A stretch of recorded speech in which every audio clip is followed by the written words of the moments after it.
Okay, hola. Today we are going to be talking a little bit more about the preterite and the imperfect, el pretérito versus el imperfecto. So we learned how to use el pretérito first and how to conjugate those verbs, and then we worked on el imperfecto and learned how to use that and how to conjugate those verbs. So now we're going to focus more on how do I know which one to use? How do I know to use the preterite? How do I know to use the imperfect? Because they are both used to talk about the past. So there are times where you have to choose between one or the other. So we have studied both el pretérito and el imperfecto in previous chapters. We know that both of these tenses signify a past action, but how do we know when to use which one? There are a set of general rules for when we use each tense, which we will see below. So let's start with el pretérito.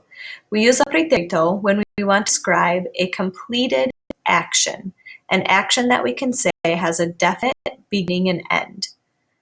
So the general rule is that the preterite is used for something that is completed, it has a beginning and it has an end, and it only happened for a specific amount of time. So here's a few examples of when we would use el pretérito. Actions that happened only once. Imprimí mi ensayo anoche. So I printed my essay last night. Happened only one time. Actions that were repeated a specific number of times. Guardé mi ensayo 8 veces. I saved my essay 8 times. So to say that it happened 8 times is a specific number of times, even though it's repeated. If it's specific on how many times it is repeated, that's the pretérito. Actions that were part of a chain of events. So here we have investigué el tema de mi ensayo, escribí el ensayo, lo imprimí y lo entregué. So I investigated or I researched the topic of my essay, I wrote the essay, I printed it, and I turned it in. So a chain of events. Actions that have a stated beginning and end point. Escribí el ensayo de las 4 de la tarde hasta las 11 de la noche. So I wrote my essay from 4 in the afternoon until 11 at night. So again, it's a stated beginning, in this case it's 4 in the afternoon, and end point, 11 at night. So that's the preterite, el pretérito, a completed action. There are some phrases or frases que siempre combinan con el pretérito. These are some phrases that trigger the use of el pretérito because they indicate a specific time.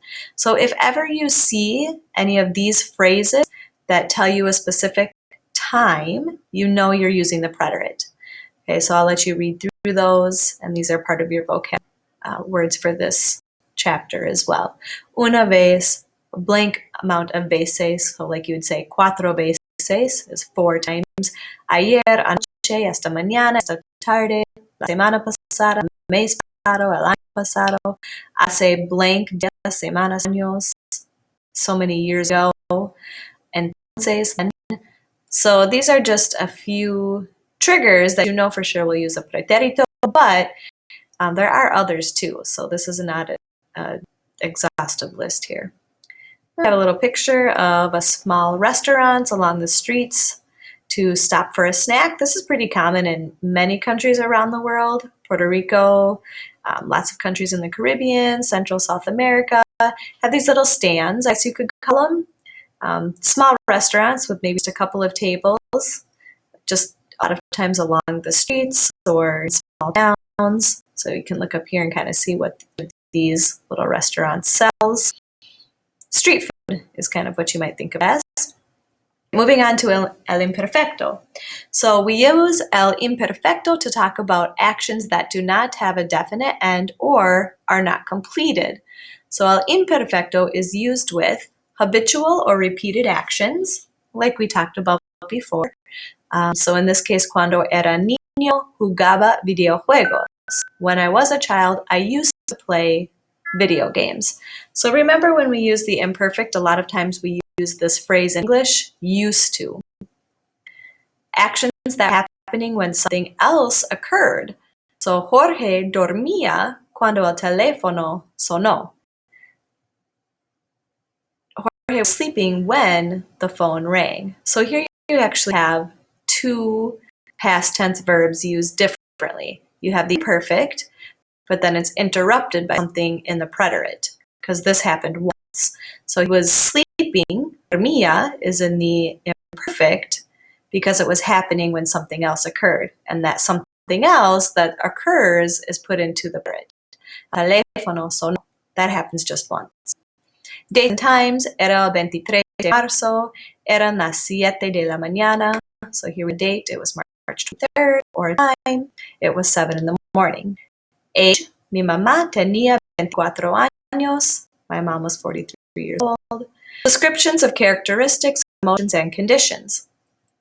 So when you're describing somebody's characteristic, emotion, feelings, conditions, things of that nature. La chica era bonita. The girl was pretty. Te sentías feliz con tus amigos. You felt happy with your friends. Okay, so characteristics, emotions, feelings, conditions. Here's frases que siempre combinan con el imperfecto. There are some phrases that trigger the use of el imperfecto because they indicate a general time. Okay, so these are things that phrases that you would most likely use the imperfect with.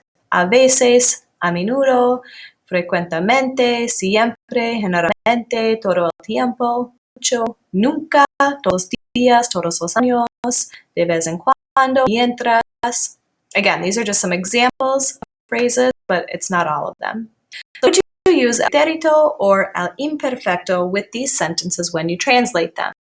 So here I have some sentences, and down here I want you to pick, is it el pretérito or el imperfecto? So let's just take a look at one example.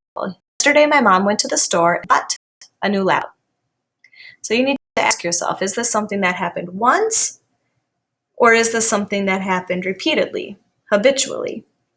So you can also look for some of those trigger words, and in this case, the one that really stands out to me is yesterday. That's on your list of commonly used phrases or words with the preterite. So if it's yesterday, that happened one time. Okay, so down here you're going to put el pretérito or el imperfecto. I lost my charger. Again, ask yourself, look at the rules up here. Is it something that happened one time? Does it fit into one of these? One specific number of times, chain of events, actions that have a beginning and end, or is it something like this down here where it's a repeated? Did it happen while something else occurred? A date or a time, an age, a description of characteristics, emotions, or conditions. But I lost my charger. That's kind of something that happens just one time. Okay. So for today, I want you to figure out these 6 sentences. They're in English. When you translate them into Spanish, would you use el pretérito or would you use el imperfecto? So refer back to the rules up here. You may even want to jot down on your notes and have them handy for when you're doing exercises in the future.